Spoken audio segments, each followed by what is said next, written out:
부디의 야매주역 택수곤 각 효의 변화 택수곤의 괴의 아래쪽 괴를 이루고 있는 세 가지 효는 괴의 이름 그대로 곤란한 상황들을 나열하고 있습니다. 그중 첫 번째 효는 음입니다. 가장 바닥에 놓여 있는 음의 효는 우리를 떠받쳐주는 기반을 의미하곤 합니다. 그러나 이러한 기반은 우리가 숨을 쉬고 있는 공기와도 같아서 아무리 노력을 기울여도 그 차이가 눈에 띄지 않으면서도 반대로 약간의 흠만 생겨도 엄청난 불편을 안겨주게 되곤 합니다. 스스로 빛이 나지는 않지만 그렇게 존재함으로써 주변을 밝혀주는 역할을 한다는 것은 보람된 일이면서도 그만큼 쉽게 지칠 수 있는 위치이기도 합니다. 마음을 굳게 먹고 주변이 아닌 자신의 내부에서 가치를 발견해보는 것은 어떨까요? 두 번째 효는 양입니다. 아래쪽에 한가운데에 있는 양의 효는 우리의 행동을 나타냅니다. 그렇지만 우리가 하는 행동은 언제나 즉각적인 결과를 가져오는 것은 아닙니다. 또한 그 결과가 우리가 예상하는 대로 항상 움직이는 것도 아닙니다. 어떤 경우에는 오랫동안 계속해서 시도하여야 그 결과를 알 수 있는 경우도 있고, 어떤 때에는 우리가 생각하지 못했던 효과가 나타날 수도 있는 것입니다.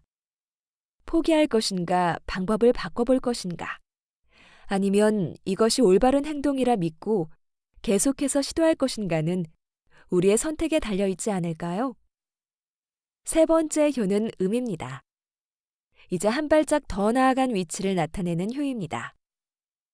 우리의 행동에 꾸준함을 부여하고 다른 사람을 포용하여 주는 음의 효이지만 꾸준히 앞으로 나아가려고 보니 더는 길이 뻗어 있지 않고 다른 의견을 받아들이려고 둘러보아도 의견을 제시하는 사람이 없는 듯합니다. 현재 위치에서 한 발자국을 더 내디디려 하지만 내디딜 바닥이 보이지 않아 곤란한 거겠죠.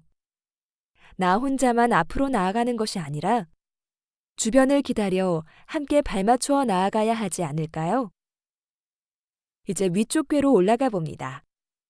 위쪽 궤에서는 지금까지의 곤란한 상황들을 어떻게 헤쳐나갈 수 있는가에 대해서 하나씩 고찰해 보기로 합니다. 네 번째 효는 양입니다. 첫 번째 효에서 설명한 것과 같이 기반을 바꾸기 위해서 아무리 우리가 노력해도 그 변화를 쉽게 느끼지 못하고 따라서 그만큼 쉽게 포기하게 되곤 합니다. 하지만 원래 바닥에 깔린 기반이라는 것은 쉽게 빛이 날 수는 없게 마련이지만 앞서서는 안 될 중요한 역할을 하고 있고 빠르게 변화하면 혼란을 가져오지만 그렇다고 멈춰서 버리면 천천히 도태되어 버리고 말 것입니다. 의지를 갖추고 계속해서 우리의 기반을 바꾸기 위해 조금씩 새로운 변화를 시도하다 보면 오랜 시간이 흐른 후 뒤돌아보았을 때 어느새 멀리 앞서 나가 있는 자신의 모습을 발견하게 될지도 모릅니다. 다섯 번째 효도 양입니다. 두 번째 효에서 설명한 것처럼 모든 일이 즉각적인 결과를 가져다 주지는 않습니다. 그렇지만 가끔은 지금 당장의 이익이 아니라 더욱 먼 곳을 바라보고 행동하는 경우도 있습니다. 지금 내가 하는 행동이 나 자신에게 도움이 되지는 않지만 이런 작은 힘 하나하나가 모이게 된다면 언젠가는 더 큰 뜻을 이룰 수 있게 되리라는 믿음을 가지고 내가 나아가야 할 길을 결정해 보는 것도 필요합니다. 마지막 효는 음의 효입니다.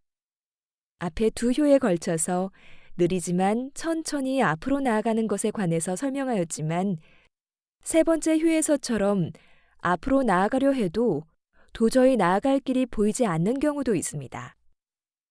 우리가 발을 디딜 수 있는 땅이 없는데도 불구하고 억지로 나아가려 하면 현재의 위치를 유지하기는커녕 오히려 아래로 뚝 떨어져 버릴지도 모릅니다. 가끔은 움직임을 멈추고 우리가 왔던 길을 돌아다 보는 것은 어떨까요? 계속 나아가면서 점점 본질에서 멀어지기보다는 다시 원점으로 돌아가 올바른 방향을 찾는 지혜가 필요합니다.